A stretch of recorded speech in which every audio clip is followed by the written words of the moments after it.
کہ کپاس کی کھیتی جو لوگ کرتے ہیں پیدا کرنے کے بعد اسے کیا کرتے ہیں؟ جی بھائی محسن بھائی پیدا کرنے کے بعد کیا کرتے ہیں اس کو؟ کپاس کو بیچتے ہیں، تو بیچنے کے بعد پیسہ آتا ہے. یہ بیچتے ہیں یہاں پہ، بیچتے ہیں. ہاں بیچتے ہیں، بالکل میں یہی پوچھنا چاہ رہا تھا. جب اسے بیچتے ہو آپ تو آپ کو پیسہ ملتا ہے. اب اس پیسے میں زکوٰۃ واجب ہے. اگر وہ پیسہ نصاب کو پہنچ رہا ہے اور 1 سال تک آپ کے پاس وہ باقی رہتا ہے تو 1 سال کے بعد اس پیسے میں زکوٰۃ واجب ہے، بشرط یہ ہے کہ وہ نصاب کو پہنچے اور 1 سال تک آپ کے پاس باقی رہے. کیونکہ اس کپاس پر اس حیثیت سے زکوٰۃ واجب نہیں ہے کہ وہ زمین سے پیدا ہوا ہے، بلکہ اس پیسے پر اس حیثیت سے زکوٰۃ واجب ہے کہ وہ پیسہ ہے. تو گویا کہ کپاس پر زکوٰۃ واجب نہیں ہوئی. کپاس کو بیچ کر کے آپ کے پاس رقم آئی، اب وہ ایک دوسری چیز بن گئی.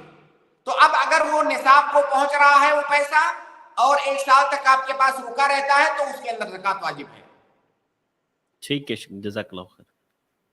جی محسن بھائی ایک وضاحت چاہیے تھی، ایک وضاحت کر دیں آپ. وہ یہ کہ جو بارش سے جو فصل سیراب کی جاتی ہے اور جو خود پانی لگا کے مطلب ٹیوب ویل کے ذریعے سے پانی لگایا جاتا ہے جس کھیتی کو، تو اس پہ کتنے % جو ہے وہ عشر نکلے گا؟ ایک تو 20% یا 10%، دونوں میں سے اس کی ذرا وضاحت فرما دیں. دیکھیے اصل میں ہم لوگ ہمارے یہاں عام طور سے زکوٰۃ کو لوگ عشر بولتے ہیں، اور ہم لوگ عشر اس لیے بولتے ہیں کہ اس میں 10واں حصہ نکلتا ہے عام طور سے، حالانکہ ہمیشہ 10واں حصہ نہیں نکلتا ہے. لہٰذا یہ جو تعبیر ہے ہماری عشر بولنا، یہ بہت دقیق تعبیر نہیں ہے، باریک تعبیر نہیں ہے، کیونکہ اس سے کئی دفعہ لوگوں کو غلط فہمی ہوتی ہے کہ ہمیشہ اس میں عشر ہی واجب ہوگا. اگر آسمان کے پانی سے پیدا ہوا ہے تب تو اس میں عشر نکلے گا. عشر کا مطلب کتنا % ہوا؟ 10%.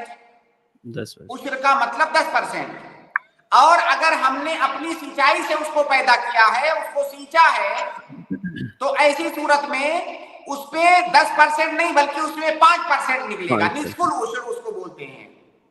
تو اگر بارش کے پانی سے، آسمانی پانی سے پیدا ہوا ہے، یا ہم نے مان لیجئے ہمارے کھیت کے سائڈ سے نہر جا رہی ہے اور بغیر کسی مشقت کے ہم نے اپنے کھیت کو سیراب کیا، نہر بالکل بغل میں ہے، کوئی خرچہ نہیں آیا اس کھیت کو سیراب کرنے میں، تو اس میں بھی عشر واجب ہوگا.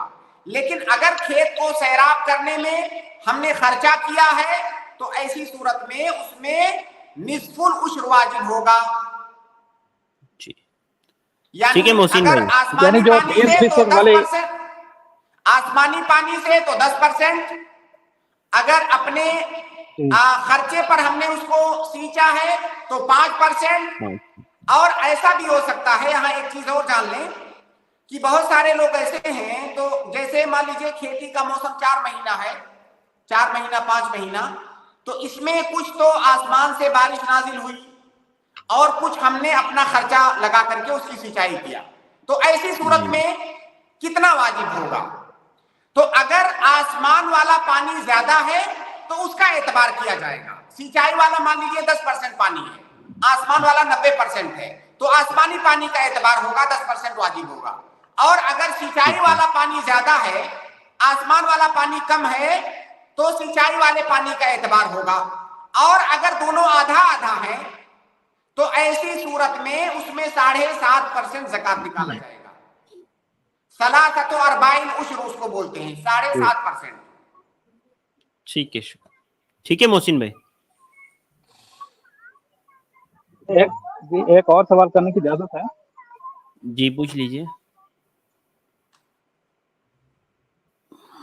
اچھا جی، سوال یہ ہے کہ آستین کے بغیر جو قمیض ہوتی ہے یا بغیر آستین کو جو شرٹ ہوتی ہے اس کے ساتھ نماز ہو جاتی ہے؟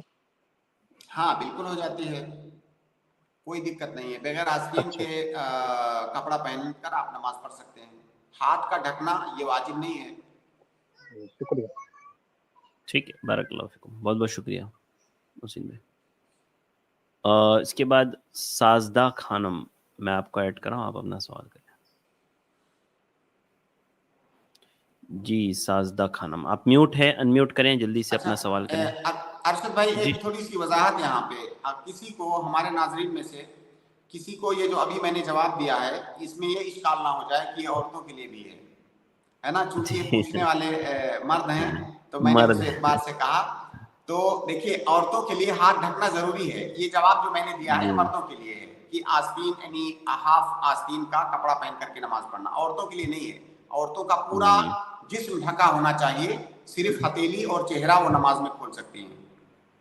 ٹھیک ہے شیخ. جی جی خاص سازدہ خانم جی آپ اپنا سوال کریں. جی السلام علیکم شیخ. وعلیکم السلام ورحمۃ اللہ وبرکاتہ.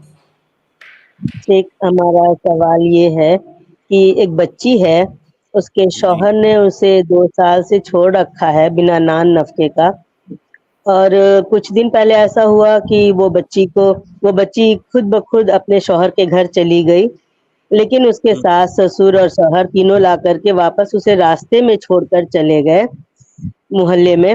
تو محلے والے نے ایک میٹنگ کیا اور ان سب کو بٹھایا.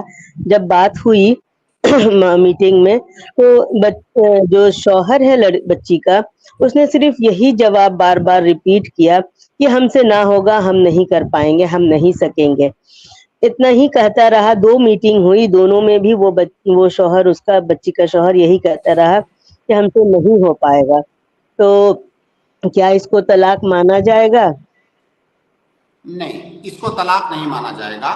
ظاہر ہے جو سچویشن آپ نے بیان کیا اس سچویشن سے اس شوہر کی بات کا مطلب یہ سمجھ میں آ رہا ہے کہ ہم سے نہ ہو پائے گا، یعنی ہم نان و نفقہ خرچہ نہیں دے پائیں گے، اس سے یہ سمجھ میں آ رہا ہے. لہٰذا اس سے طلاق نہیں ہوگی. وہ دیکھیے کلیئر کٹ آ کر کے بتائے کہ کیا اس عورت کو وہ رکھنا چاہتا ہے اپنی زوجیت میں کہ نہیں، اور کلیئر انداز میں بولے اسے نہیں رکھنا ہے تو بولے کہ میں طلاق دے رہا ہوں. ہم سے نہ ہو پائے گا یہ طلاق نہیں ہے. ظاہر ہے آپ جو ہے گفتگو نان و نفقہ کی کر رہی ہیں، گفتگو اس کو اپنے گھر میں رکھنے کی کر رہی ہیں، اور وہ کہہ رہا ہے ہم سے نہ ہو پائے گا. تو اس سے کیا نہیں ہو پائے گا؟ مطلب نان و نفقہ نہیں ہو پائے گا، اپنے گھر میں رکھنا نہیں ہو پائے گا. تو یہ طلاق نہیں ہے. طلاق کے لیے اسے باقاعدہ طور سے بولنا پڑے گا طلاق. جی شیخ، وہ 2 سال سے بچی کو رکھا ہوا نہیں ہے. جب بچی اس کے گھر جا کے خود بھی رہنا چاہ رہی ہے لیکن وہ اس کو رکھنا نہیں چاہ رہا، تو اس سے نان نفقہ کا تو کوئی مسئلہ نہیں ہونا ہے. ہاں نہیں، دیکھیے اب وہ جو رکھ نہیں رہا ہے اپنے گھر میں لے جا کر کے، نان و نفقہ نہیں دے رہا ہے، یہ تو غلط ہے. ظاہر ہے اگر ہم تو ابھی جو ہے ایک سائڈ کی بات سن رہے ہیں، دونوں سائڈ پر ہم حکم نہیں لگا رہے ہیں. تو آپ کی بات سے تو یہی لگ رہا ہے کہ وہ شوہر مجرم ہے، یہ بہت بڑا جرم ہے. قرآن میں صاف طور سے کہا گیا ہے کہ عورت کو یا تو احسان اور بھلائی کے ساتھ رکھو یا تو احسان اور بھلائی کے ساتھ چھوڑ دو. اگر اسے رکھنا نہیں چاہ رہا ہے، نان و نفقہ نہیں دے سکتا ہے، اپنے گھر نہیں لے جا رہا ہے، تو یا تو وہ پھر بھلائی کے ساتھ اسے طلاق دے کر کے اس کا راستہ جو ہے چھوڑے، یا تو پھر لے جائے اس کا نان و نفقہ برداشت کرے. اب یہ مجمل طور سے کہہ دینا ہم سے نہ ہو پائے گا، بھائی تم سے کیا نہیں ہو پائے گا؟ بتاؤ تو صحیح کیا نہیں ہو پائے گا؟ آخر میں بتاؤ کیا نہیں ہو پائے گا؟ یا تمہاری بول جو ہے اتنی مہنگی ہے کہ تم بتا نہیں سکتے کہ کیا نہیں ہو پائے گا؟ جب معاملہ یہاں تک آ گیا ہے تو بتا دو کیا نہیں ہو پائے گا. کیا اس کا وہ جو ہے کھانا کپڑا مکان نہیں ہو پائے گا، یا اس کو اپنی زوجیت میں رکھنا نہیں چاہتے ہو؟ کیا نہیں ہو پائے گا؟ تو آپ اس کو سیدھا سیدھا فون کر کے بلا کر اس کے پاس جا کر کے پوچھ لو کہ بھائی آپ چاہتے کیا ہو، اس کو اپنی زوجیت میں رکھنا ہے کہ نہیں. اگر آپ طلاق دینا چاہتے ہو تو صاف صاف منع کر دو، کہہ دو کہ ہم اس کو طلاق دیتے ہیں، تاکہ معاملہ کلیئر ہو جائے.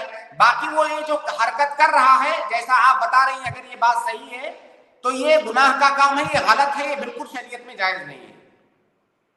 ان کا یہ ہے نا کہ وہ ان کا یہ تھا نا کہ وہ دن موہر نہیں دینا چاہتے. پہلے وہ واضح کر چکے تھے اس بات کو کہ دن موہر وہ جو بھی بچی کا دن موہر ہے وہ ان کا ادا کرنے کا یہ نیت نہیں ہے. تو اس کے وجہ سے شاید ہو سکتا ہے کہ وہ طلاق بولنا نہیں چاہ رہے ڈائریکٹ. بھائی دیکھیے مہر جو ہے، مہر دینے اور نہ دینے کا تعلق اس سے طلاق نہیں واقع ہو جائے گی. اگر وہ مہر نہیں دے رہا ہے تو یہ بھی جرم ہے، یہ بھی غلط ہے. اسے مہر دینا سب بول رہے ہوگا. شیخ وہ طلاق اسی لیے نہیں دے رہا کہ مہر دینا پڑے گا.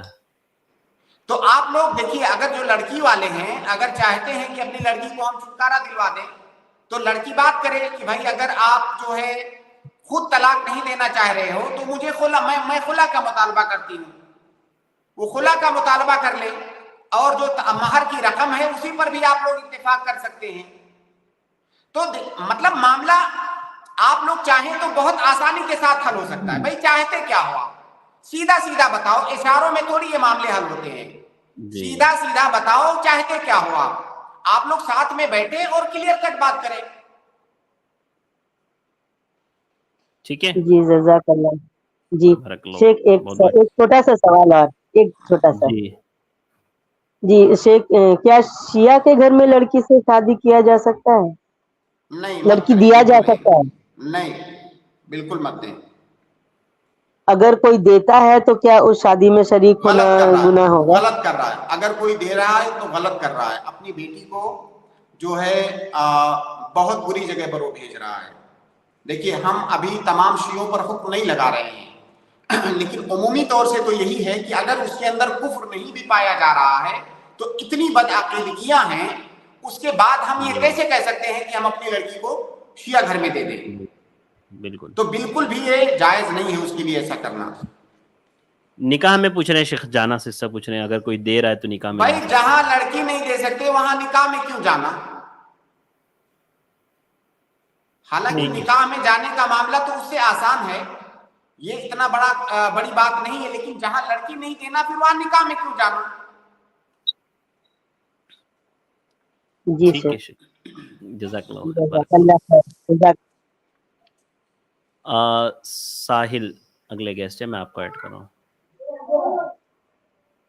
السلام جی علیکم. ساحل. وعلیکم السلام ورحمۃ اللہ. شیخ میرا آپ کا ایک سوال ہے شیخ اور بدعت سے ریلیٹڈ. جی الحمدللہ میں تو شرک بدعت نہیں کرتا پر ہمارے گاؤں کے جو لوگ شرک بدعت کرتے ہیں ان کے اس پروگرام میں ان کی ہیلپ کرنا کیسا ہے؟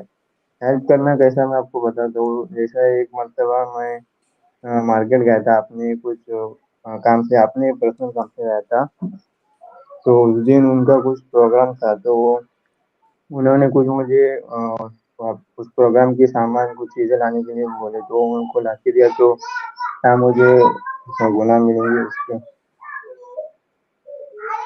یعنی اس پہ آپ اس میں تعاون کرنا بول رہے ہیں آپ کوئی سامان لا کے دینا یا کچھ کر کے دینا.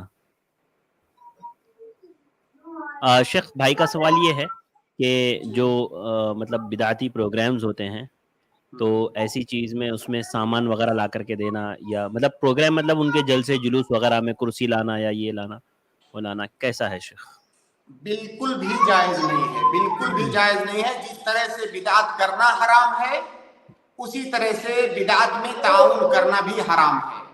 بالکل بھی جائز نہیں ہے. ایسے لوگوں سے دور رہیں. اگر آپ یہ نہیں کر سکتے کہ انہیں منع کریں انہیں روکیں تو کم سے کم ان کا تعاون تو نہ کریں اس میں شامل تو نہ ہوں.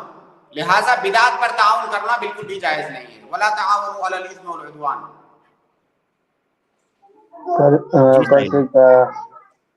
گھر میں جو ہمارے گھر میں جو کرتے ہیں پروگرام وغیرہ ان کو وہ چیز وغیرہ چلا کے دیے تو اس لیے میں پوچھ رہا ہوں. میں مارکیٹ کبھی جاتا ہوں نا تو کچھ ان کی چیزیں رہتے ہیں. مطلب گھر والے کرتے ہیں آپ کے بول رہے ہیں آپ؟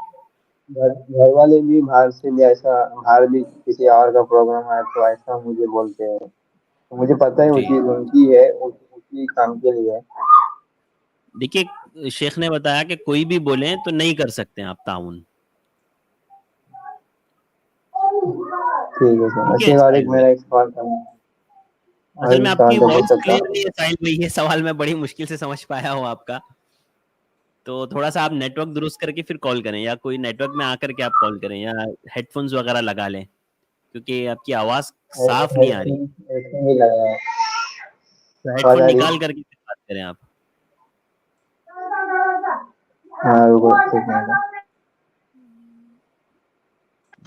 جی ہاں ابھی بولیے. ہاں ابھی صاف آ رہی ہے. دیکھیے بولیے. میرا ایک سوال ہے کیا دیکھو ابھی کوئی بھی ابھی جیسا کہ اس محرم کے مہینے میں کو لوگ کا کچھ گانے کا شربت وغیرہ وہ سب بناتے ہیں، چونگی جی وغیرہ، تو ان کا دیکھ کے بنانا کیسا ہے؟ جسے کیا کہا جی بھائی نے؟ اس عقیدے سے نہیں بنانا نا، عقیدہ نہ ہو وہ، نہیں تب پوچھ رہے ہیں نہیں، عقیدے کے نیت ساتھ پوچھ رہے نیت ہیں۔ وہی نہیں، دیکھیے پر ان کا ہاں دیکھ کر واضح واضح بنانا۔ ٹھیک ہے، واضح واضح۔ شیخ بھائی کا سوال یہ ہے کہ کوئی جو ہے محرم وغیرہ میں جیسے شربت بناتے ہیں اور اس طرح کی الگ الگ چیزیں الگ الگ جگہوں پر بنائی جاتی ہے، تو ان لوگوں کا دیکھ کر کے بنانا اپنے پاس وہ عقیدہ نہ رکھتے ہوئے تو کیا حکم ہے؟ نہیں، بالکل جائز نہیں ہے۔ دیکھیے اگر وہ عقیدہ آپ نہیں بھی رکھ رہے ہیں تو کم از کم اس میں شمولیت آپ کی ہو رہی ہے، جی اور بالکل جو ہے ان کی مشابہت آپ سے ہو رہی ہے۔ تو اگر وہ عقیدہ نہیں بھی ہے تب بھی آپ ایسا نہ کریں، یہ ایسا کرنا جائز نہیں ہے۔ جی ٹھیک ہے جی سر، ساحل صاحب، شکریہ۔ ٹھیک ہے، بارک اللہ فیکم، بہت بہت شکریہ۔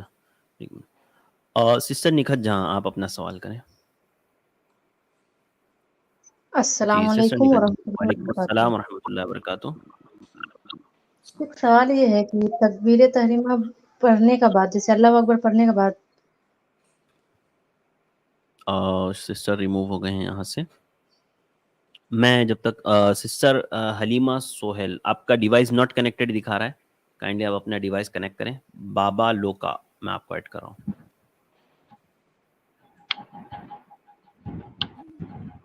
جی بابا لوکا میں نے آپ کو ایڈ کیا ہے، آپ کو آواز آ رہی ہے؟ جی آواز آ رہی جی، بہت شکریہ۔ یہ میں جو البقرہ کی آیت نمبر 62 پڑھ رہا ہوں نا، جو لوگ مسلمان ہیں یا یہودی یا عیسائی یا ستارہ پرست، یعنی کوئی شخص کسی قوم و مذہب کا ہو جو خدا اور روز قیامت پر ایمان لائے گا اور عمل نیک کرے گا، تو ایسے لوگوں کو ان کے اعمال کا صلہ خدا کے ہاں ملے گا، اور قیامت کے دن ان کو نہ کسی طرح کا خوف ہوگا اور نہ وہ غمناک ہوں گے۔ اس کی سر شان نزول اس کا کیا ہے، کوئی واضح کر سکتے ہیں؟ جی جی جی سر۔ جی شیخ، جی کسی شیخ، آیت کا شان نزول پوچھ رہے ہیں؟ ایک سیکنڈ، آیت کیا ہے؟ ہاں سورہ بقرہ ہے شیخ، سورہ بقرہ، اور آیت نمبر 62۔ 62 بھائی نے 62 بھائی نے بتایا ہے۔ دیکھیے شان آیت ہے شیخ، اعوذ باللہ من الشیطان الرجیم، بسم اللہ الرحمن الرحیم، ان الذین آمنوا والذین ہادوا والنصارى والصابئین من آمن باللہ والیوم الآخر وعمل صالحا فلهم اجرهم عند ربهم ولا خوف عليهم ولا هم يحزنون۔ جی اس کا شان جی نزول تو دیکھنا پڑے گا مجھے، اس وقت اس کا شان نزول استحضار نہیں ہو رہا ہے، اور ضروری نہیں ہے کہ شان نزول ہوگی، بہت سی بلکہ بیشتر آیتوں کا کوئی شان نزول نہیں ہے، تو شان جی نزول دیکھنا پڑے گا۔ اور دیکھنے میں جب تک آپ کسی اور کو ایڈ کریں۔ ٹھیک ہے، بابا لوگ کا آپ ہولڈ پر رہیے اسٹریم میں پھر آپ کو ایڈ کرتا ہوں دوبارہ۔ دراصل کچھ صوفیہ کرام جو ایسے ہیں نا، جو کہ اس کو تھوڑا براڈ مائنڈ طور پہ لیتے ہیں، اور وہ کہتے ہیں کہ جو بھی کسی مذہب کی پابندی نہیں ہے، جو عمل نیک کرے گا جی اور جی خدا جی پر سمجھ ایمان میں آ لائے گیا، گا، سمجھ میں آ صرف وہ کرے گیا۔ گا۔ آپ سمجھ لگی نا؟ ٹھیک آپ ہے، تھینک یو۔ جی جی اسٹریم میں رہیے آپ، میں آپ کو پھر سے ایڈ کروں گا، اوکے؟ میں جب تک دوسرے بھائی اوکے کو لے لیتا ہوں، اوکے۔ اس کا شان نزول دیکھ لیتے ہیں۔ اور راہب میں آپ کو لے رہا ہوں، آپ اپنا سوال کریں جب تک۔ السلام علیکم ورحمۃ اللہ۔ وعلیکم السلام ورحمۃ اللہ وبرکاتہ۔ امید ہے خیریت عافیت سے ہوئیں گے۔ جی جی الحمدللہ، فرمائے بھائی کیا سوال ہے؟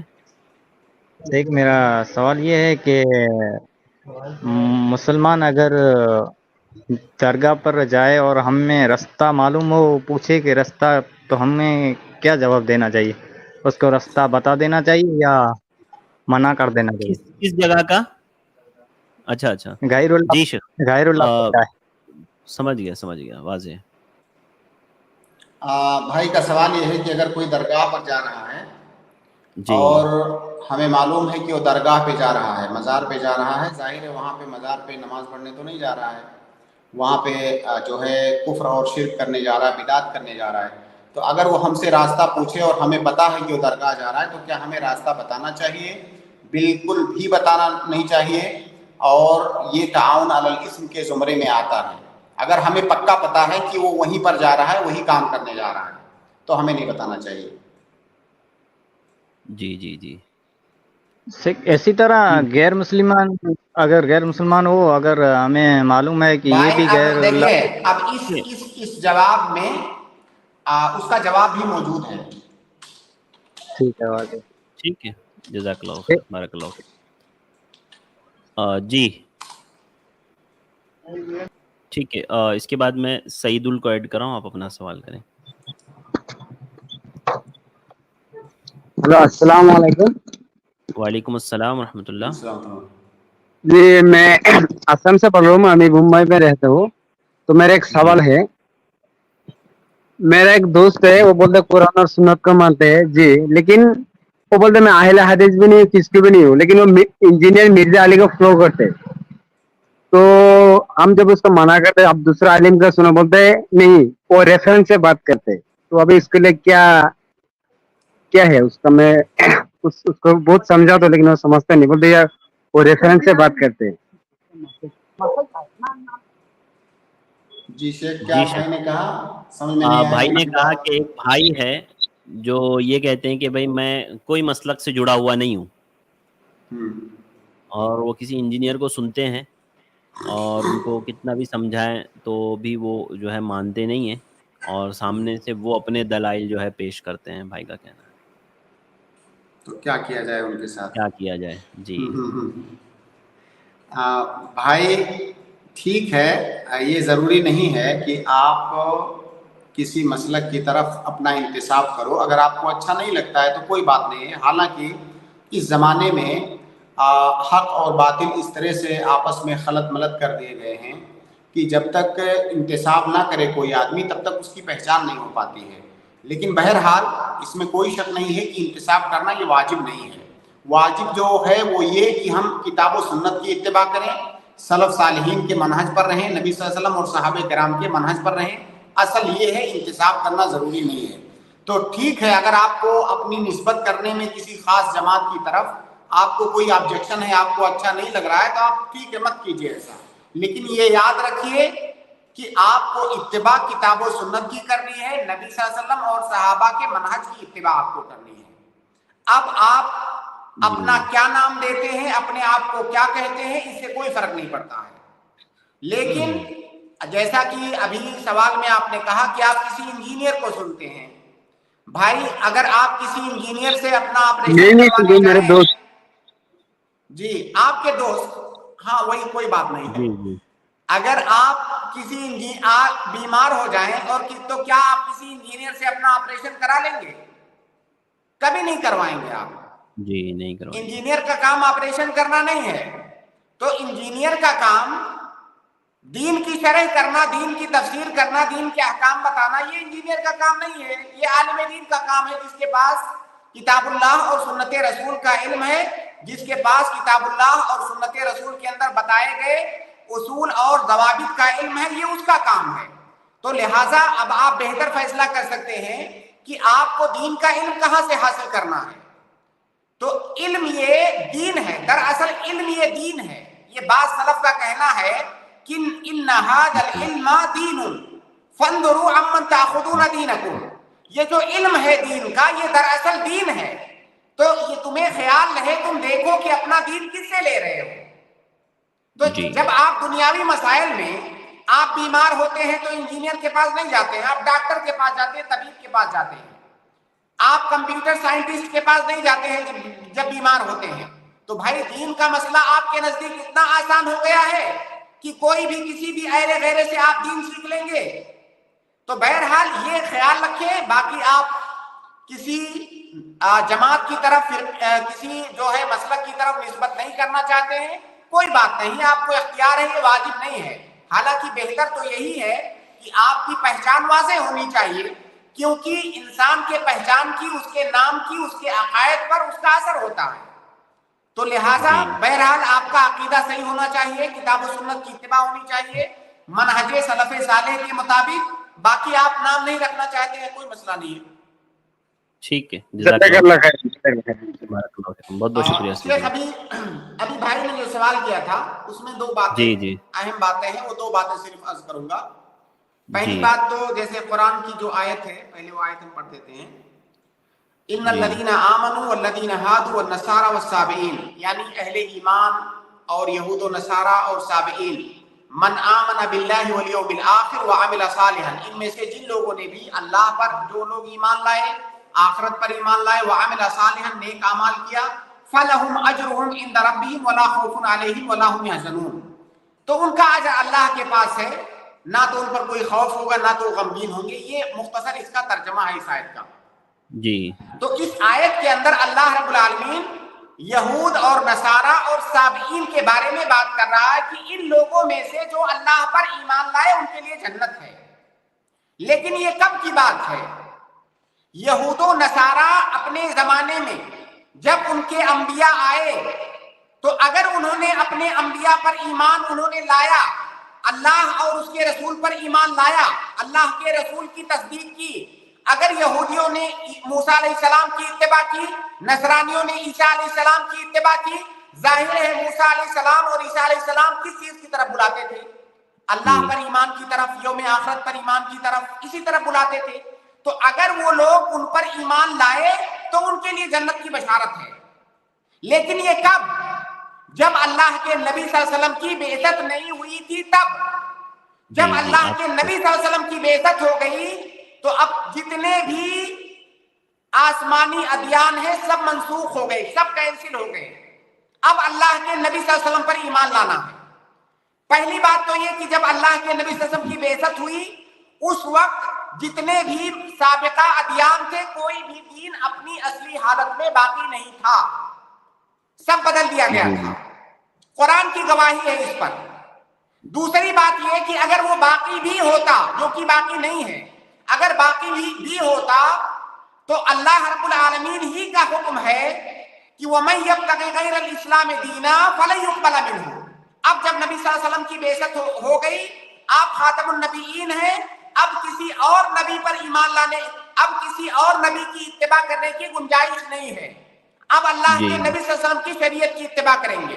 ایمان ہم تمام انبیاء پر لائیں گے۔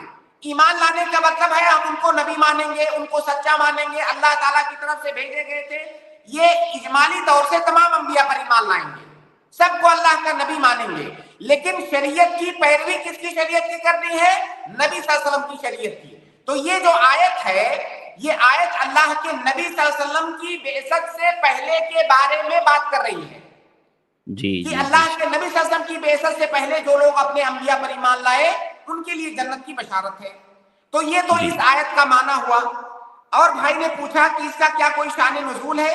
اس کا شان نزول حافظ ابن کثیر نے تفسیر ابن کثیر کے اندر ایک اس کا شان نزول ذکر کیا ہے، سدی جس کو روایت کرتے ہیں کہ اللہ کے نبی صلی اللہ علیہ وسلم سے سلمان فارسی رضی اللہ تعالیٰ عنہ بات کر رہے تھے۔ سلمان فارسی رضی اللہ تعالیٰ عنہ جو کہ اسلام لا چکے تھے، جو کہ فارس کے تھے، اپنے ساتھیوں کے بارے میں، اپنے دوست و احباب کے بارے میں، اپنے شناساؤں کے بارے میں بات کر رہے تھے اور بتا رہے تھے کہ وہ لوگ جو ہیں ایسے ایسے تھے، وہ جو اپنے انبیاء پر ایمان لائے تھے۔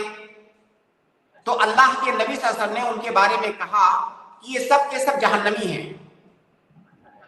تو یہ بات سلمان رضی اللہ تعالیٰ عنہ کے لیے بہت سخت بات تھی۔ اللہ کے نبی صلی اللہ علیہ وسلم ان کے دوست و احباب کے بارے میں کہہ رہے ہیں کہ وہ جہنمی ہیں۔ تو اس وقت اللہ رب العالمین نے یہ آیت نازل کی کہ نبی صلی اللہ علیہ وسلم کی بعثت سے پہلے جن لوگوں نے اپنے انبیاء پر ایمان لایا، اللہ اور اس کے رسول پر ایمان لایا، یوم آخرت پر ایمان لایا، ان کے لیے جنت ہے۔ لیکن یہ کب تک؟ جب تک اللہ کے نبی صلی اللہ علیہ وسلم کی بعثت نہیں ہوئی تھی۔ جب بعثت ہو گئی تمام سابقہ ادیان منسوخ ہو گئے، کینسل ہو گئے، اب صرف اللہ کے نبی صلی اللہ علیہ وسلم کی لائی ہوئی شریعت پر عمل کرنے سے جنت پانا یہ ممکن ہے، اور کسی شریعت کا کوئی اعتبار نہیں ہے۔ جزاک اللہ خیر شیخ۔ میں بھی دیکھ رہا تھا جی ہاں بولیے۔ اس میں دیکھیں پہلی تو بات جو دیکھیں، پہلے تو میں کوئی بحث نہیں کر رہا، آپ نے ماشاءاللہ بڑا اچھا جواب دیا، لیکن جو لوگ اس عقیدے کے قائل ہیں نا، وہ یہ کہتے ہیں کہ جو سٹارٹ کی آیت میں جو ایمان لائے کا ترجمہ تو ہوا نا مسلمان ہیں، جو ایمان تو مسلمان لایا نا، تو جو لوگ مسلمان ہیں یا یہودی یا عیسائی، چلے یہ تو بات یہاں بھی سمجھ آ گئی۔ پھر آگے آتا ہے ستارہ پرست،